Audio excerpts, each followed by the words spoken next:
Hello and welcome to your broken galaxy. Today I'm going to be asking the ponderous question, what if Jabba remembered how Anakin Skywalker saved his son when he met Luke? So, in 2008, a movie came out called The Clone Wars. It was actually before the Clone Wars TV show. It was the 9th Star Wars movie overall. I am including the Ewok movies in that count of 9. I'm not including the Christmas special because that wasn't a movie, it was a Christmas special. And I'm going to have a video on that at one point. Anyway, in the movie, Jabba's son gets kidnapped and Anakin saves him. Alright, years later, Han gets captured by Boba Fett and delivered to Jabba. Luke ends up coming to Jabba's palace on Tatooine. So Bib goes up and wakes up Jabba and is like, hey, fat man, there's this guy named Luke Skywalker here. He's a Jedi Knight. So when Jabba hears this, he kind of turns his head and looks at Bib, then he turns back and he looks at Luke and he's like, are you Anakin Skywalker's son? And of course he says it in Huttese, but Luke speaks Huttese. He grew up on Tatooine, right? And Luke is like, yes, Anakin Skywalker is my father. And Jabba's like, no way, that's crazy. Your dad saved my son like 20-some years ago. What can I do for you? And Luke is like, I've come to save Captain Solo and the Wookiee. And Jabba is like, seriously? Yeah, man, of course. Your dad saves my son's life. Hey, Bib, go grab the Wookiee and Solo. And Luke is like, why, thank you, mighty Jabba. And Jabba's like, sure. Then Luke goes, by the way, this woman chained to you is also a friend of mine. Can you release her? And Jabba's like, yeah, whatever. And then he unlocks her chain. And then Jabba, he grabs one of his frogs and he throws it to Luke because, he's a good host. He wants Luke to have a nice little frog snack. So Skywalker, your dad was something else, man. I saw him win the Boon to Eve Classic when he was like 10 years old. Maybe I actually didn't see it. I kind of slept through that race, Jabba says. And Luke pulls down his hood and he's like, what? Are you serious? And Jabba's like, yeah, I'll send you a video. Bib, send this guy a video. Then Luke is like, I always wanted to go to the pod races, but my uncle never let me. And Jabba's like, seriously, that's not cool of your uncle, man. And Luke is like, I know, right? So at this point, Leia has been given a robe to wrap around herself, and she is just looking at Luke with utter confusion about the conversation he's having with the massive slug monster. And Jabba says, someone get my friend a drink, gesturing at Luke. We'll have a party, music, dancing. Let's celebrate him coming to visit us.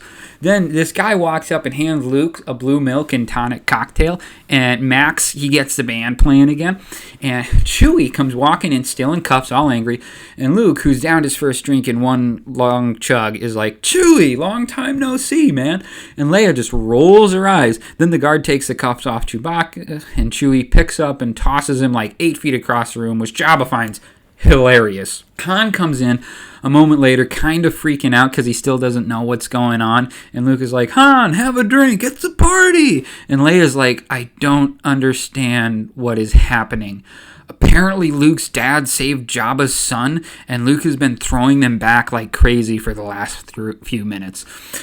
So after a good 3 hours of partying, Han is starting to get his sight back. Lando is showing the Comorians how to dance, and Luke says to Jabba, you know what, man, this is great. The next time there's a pod race, I'm going to come back to this town and watch it with you. And Jabba gets this big smile, and he looks at Luke and says, you wouldn't happen to want to drive a pod racer, would you? And Luke is like, oh man, that would be so cool. I'd be all like, whoosh. Oh, that'd be cool. So then Jabba says, follow me. He kind of slithers down the hallway with Luke following him, and they end up going to a garage. And there are 2 pod racers sitting there. One is absolutely massive, and the other one is very small. He looks at the massive one and says, I never saw one this big before. And Jabba says, oh, that's mine. I had it custom made. I take it out for fun sometimes, but I don't want to join a race. I'd likely get killed. And Luke walks over to the small one, which is in pristine condition. Jabba smiles and says, this was your dad's. And Luke's jaw drops in excited disbelief and says, no way, that's awesome. And Jabba kind of nudges him with his elbow and says, so, you want to take it for a spin? So then, the 2 of them go out into the night and their pod racers just having a blast. After a couple hours, they take a break. They end up walking in the sand together. I guess maybe Jabba doesn't walk so much as he slithers through the sand. And Luke says, "You know, Jabba, this has been great. Growing up on Tatooine, I heard all kind of stories about how terrible you were. But I tell you, you're all right." And Jabba's like, "Thanks, man. So are you." They end up lying back in the sand and looking up at the stars together as they talk about the troubles in life. Jabba with the pressures of being a crime lord, and Luke with the pressures of saving the galaxy from tyranny. They fall asleep, having each made a strong, new, lifelong friend. So the next day comes, and they ride back to the palace, which is just absolutely wrecked after the insane party they just had. Han, Leia, Lando, Chewie, Luke, and the droids all leave and go and defeat the Empire, and every year, when the Boonta Eve Classic comes around, Luke visits his good friend Jabba, and they watch the race together and drink and talk the night away. So that is what would have happened if Jabba the Hutt remembered Anakin Skywalker when he met Luke. Thanks for watching. As always, please be sure to like, subscribe, and all that garbage.